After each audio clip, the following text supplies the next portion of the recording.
In this video I'll be explaining 8 types of Growtopia players you absolutely need to know about, whether you're just starting out or you've been playing since 2013. We're talking about hackers who wiped out entire inventories, mods who turned shady, and a mysterious player type that could be quietly scoping out your world right now, without you even noticing. Stay tuned, because knowing who these players are might just save your items. Hey, I'm Venttu. I spent time to go through years of Growtopia history, playing, researching and watching drama unfold, and seeing the rise and fall of players to bring you this list. These 8 player types are based on real behavior I've seen over the years, and by the end of this video you'll know exactly who to trust, who to avoid and how to protect yourself. If you like this kind of content, like and subscribe so you don't miss out. Let's get started with the most common GT player type.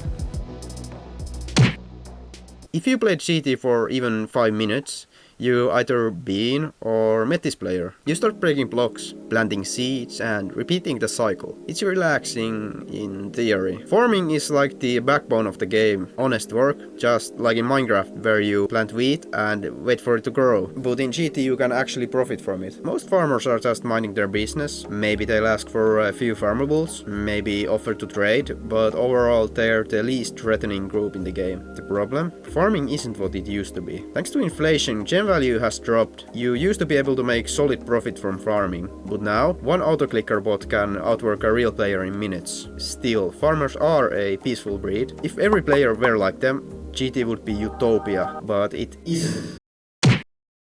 Now we're talking about some serious threats. Hackers are the dark side of Growtopia. These players don't care about the community. Their goal? Break into your account, wipe your inventory, maybe even grief your worlds. For this entry I picked a hacker called Tino. He hacked tons of accounts, trashed expensive items and laughed about it online. You can find compilations of his actions on YouTube, and Ubisoft just can't keep up. Ban one channel, he makes another. And it's not just small-time players, even moderators have been hacked, just like AV8R in 2016. I actually saw it happen and took a screenshot on my Samsung Galaxy Tab 3 right here.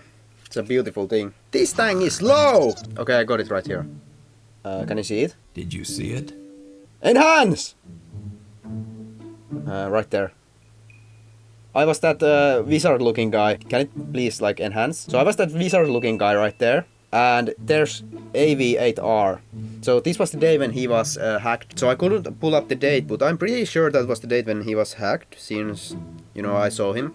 And there were tons of people right there, you know, chasing him. So hackers are scary even if they are banned. They always come back with a new account. So how do you protect yourself? You need to use a strong unique password and enable the 2-step verification. It's a big help. And this is really important that lots of people don't understand. You don't want to start beef with people because the chances of you getting hacked will go up drastically. Stay low key, stay safe.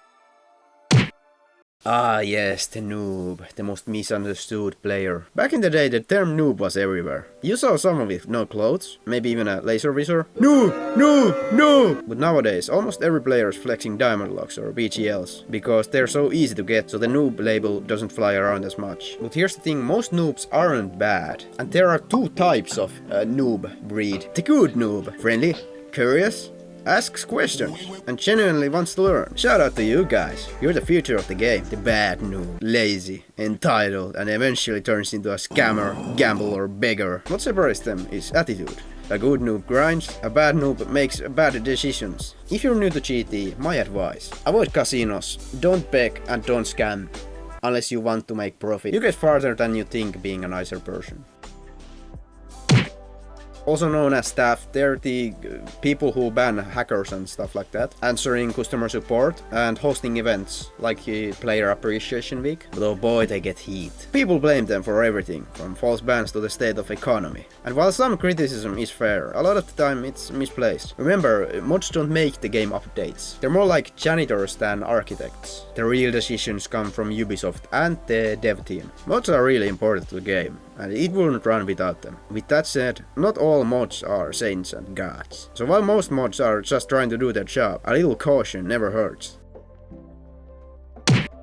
You're just chilling in your world, and you see a player enter, and the text bubble appears, and you wait anxiously what they're about to say, and there it comes. Please VL. Beggars don't take no for an answer. They'll follow you, spam chat and guilt trip until you either give in or hit the ban button. Worse, some of them pretend to be girls. Because unfortunately, that strategy works. People actually give them stuff. Don't ask me how I know. A few years ago, you'd see dozens of beggars in every world. But lately, they've become rarer. Maybe inflation wiped them out, or they just evolved into scammers. Either way, they're more of a nuisance than a threat. Just don't feed them. Ignore or give them the ban hammer and move on.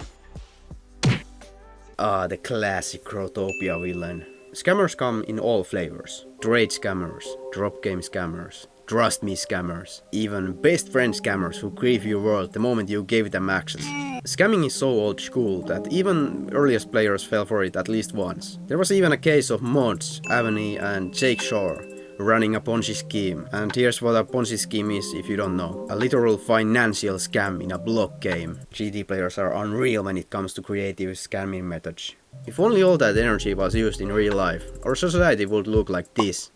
Moral of the story, always double check trades. Never trust anyone with perms. And if something feels too good to be true, it is.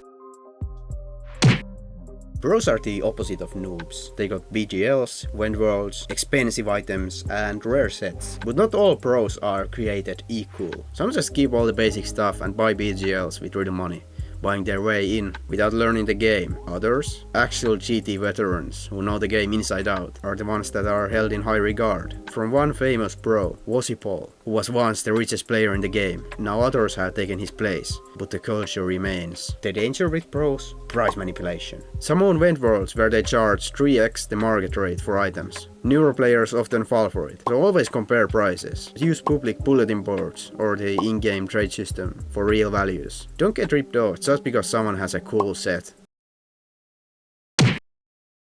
Now this is a player type you rarely hear about, but they are sneaky and dangerous. A door breacher is someone who visits your world, looks for any door you placed, and starts guessing the ID. If your ID is something simple, like 123, LOL or A, they're in. If you got floating items or access areas behind those doors, say goodbye. How do I know? Because I used to be one. While world hunting, I'd stumble into random worlds, spot a door and start guessing. About 1 in 10 times I'd get in. The best moment I had door breaching was when I went into love and told some random guy about door breaching. He became interested and after scouring worlds we found one. We guessed the door ID and breached into a rich player's secret vault full of L-grids and treasure chests. If this wasn't incredible enough, the owner suddenly appeared and this world was supposed to be an empty one. I mean, what are the chances of that happening? But anyways, you should always protect your worlds by simply using complicated door IDs. The game literally tells you that when picking an ID, and also don't leave valuables in open or poorly locked areas. If you're too lazy to move them, just place a block over those floating items, if you don't plan to move them in the recent days. So that's it. 8 player types that you'll definitely run into while playing Growtopia. Which one have you encountered? Or maybe you've been one of these. No judgment. And if you're curious why you shouldn't trust anyone in GT, check out the video linked up there. Seriously. Let me know in the comments if you want a part 2. There are still plenty of types we didn't cover. Thank you for watching. I'm Venttu and I'll see you in the next one. Hopefully. Peace.